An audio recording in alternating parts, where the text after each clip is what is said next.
Welcome to this investigative journey, based on the findings of John Stephen Simon.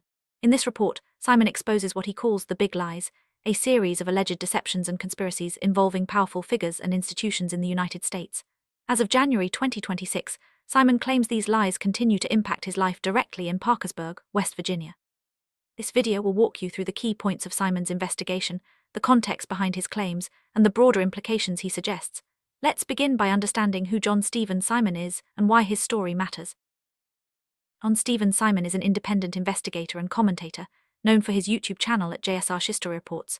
Over the years, Simon has dedicated himself to uncovering what he believes are hidden truths and conspiracies affecting not only himself, but also the broader public. His journey has taken him from California to West Virginia, often under circumstances he describes as forced or manipulated.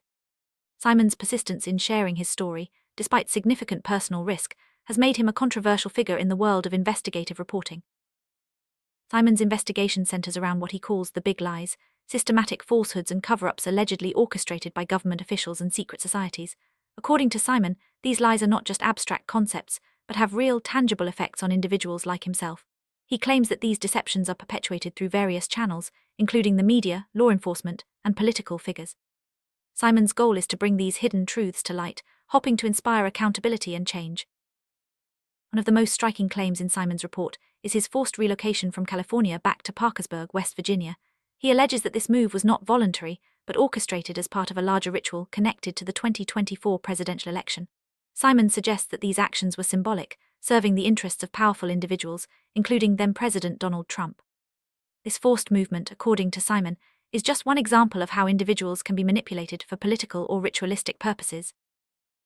Simon's report directly accuses Donald Trump of using him as a pawn in a larger scheme. He claims that Trump, through force and abduction, has kept him captive within his own home at 1030 Market Street in Parkersburg. According to Simon, he has been denied basic rights and protections, living under constant surveillance and control. These allegations are serious and form a central part of Simon's narrative about abuse of power and the manipulation of individuals for political gain. Simon argues that the state of West Virginia, along with local authorities in Parkersburg, have played a role in perpetuating his situation. He describes the state's leadership as incompetent and motivated by a desire for federal funding, leading to a willingness to overlook or even participate in abuses. Simon believes that local officials, including the mayor and law enforcement, have enforced a gag order to suppress any discussion or investigation into his claims, further isolating him from potential help. Simon draws a parallel between his current situation and the experiences of his father in 1969. He claims that similar tactics of abuse and suppression were used against his family decades ago, suggesting a long-standing pattern of targeting individuals who challenge powerful interests. This historical context adds depth to Simon's narrative, positioning his ordeal as part of a broader, ongoing struggle against systemic injustice and secrecy. Key aspect of Simon's report is the claim that he has been systematically denied legal assistance. He alleges that both state and federal law enforcement have been prevented from intervening on his behalf, leaving him without recourse to justice. This legal isolation, according to Simon, is enforced through official channels and is designed to maintain the status quo, ensuring that his allegations remain unaddressed and his suffering continues. Simon specifically names the mayor of Parkersburg, Tom Joyce, the Parkersburg Police Department, and the Wood County Sheriff Department as key players in his alleged mistreatment. He claims these officials take orders from associates of a secret society, prioritizing the interests of this group over the well-being of citizens. According to Simon, this network of influence enables ongoing psychological abuse and prevents any meaningful intervention. Significant part of Simon's ordeal, as described in his report, involves gaslighting and psychological abuse. He alleges that these tactics are used to manipulate his perception of reality, undermine his confidence, and maintain control over his actions. Simon believes that these methods are not isolated incidents, but part of a coordinated effort to break his spirit and silence his voice. The psychological toll of such abuse can be profound, affecting every aspect of a person's life. Simon's report goes beyond psychological abuse, detailing instances of physical mistreatment. He describes being subjected to forced erections, choking, and exposure to vape smoke, which he claims is used as an accelerant to cause mouth irritation and coughing. These allegations paint a disturbing picture of the conditions Simon says he has endured, raising serious questions about the extent and nature of the abuse he reports. According to Simon, the apartment complex where he resides has been used as a site for ritual healing. He claims that individuals with specific ailments related to his alleged torture are brought to the complex as part of a larger ritualistic practice. This adds another layer of complexity to Simon's narrative, suggesting that his suffering is not only personal, but also serves a symbolic or ritualistic function for others involved.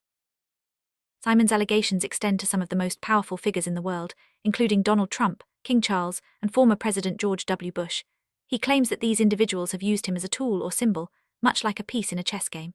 This metaphor highlights Simon's belief that he is being manipulated by forces far beyond his control, serving as a pawn in a much larger struggle for power and influence.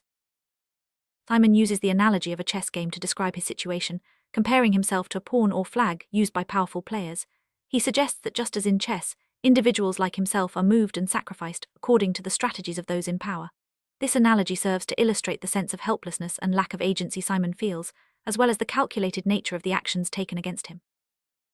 In January 2026, Simon claims to have uncovered new evidence involving combinatoric date-to-date calculations. He believes these calculations reveal patterns and connections that support his allegations of conspiracy and manipulation. The specific reference to a 4-3-3-4 combination suggests a coded or symbolic system used by those orchestrating these events. Simon presents this as further proof of the deliberate and calculated nature of the actions taken against him. Given the severity of his allegations and the evidence he claims to have gathered, Simon argues that he should be granted private investigating protections, similar to those offered to whistleblowers. He believes that these protections are necessary to safeguard his rights and ensure that his claims are properly investigated. Simon also calls for immediate resources and compensation for the injuries and losses he has suffered, emphasizing that he can no longer tolerate the ongoing abuse. Recurring theme in Simon's report is the influence of secret societies. He alleges that these groups operate behind the scenes, orchestrating events and manipulating individuals for their own purposes. According to Simon, the reach of these societies extends into government, law enforcement, and even the media, making it nearly impossible for individuals like himself to escape their influence or seek justice. Simon's use of his YouTube channel and other media platforms is a key part of his strategy to raise awareness about his situation.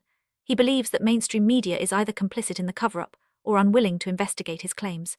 By sharing his story online, Simon hopes to reach a wider audience and encourage others to question the narratives presented by those in power. The cumulative effect of these alleged abuses has taken a significant toll on Simon's life. He describes living in constant fear, isolated from friends and family, and unable to access basic rights or protections. The psychological and physical impacts of his ordeal are profound, shaping every aspect of his daily existence. Simon's story is a stark reminder of the potential consequences of unchecked power and secrecy. Simon's report concludes with a call for accountability and justice. He urges authorities to investigate his claims thoroughly and to hold those responsible for his alleged mistreatment to account.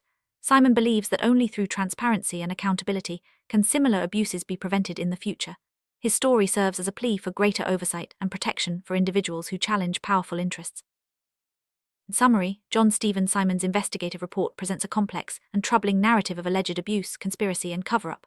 While his claims are extraordinary and controversial, they raise important questions about the nature of power, secrecy, and justice in modern society. As we reflect on Simon's story, it is essential to consider the broader implications for whistleblowers, victims of abuse, and the need for transparency in all institutions. Thank you for joining us on this journey through Simon's investigation.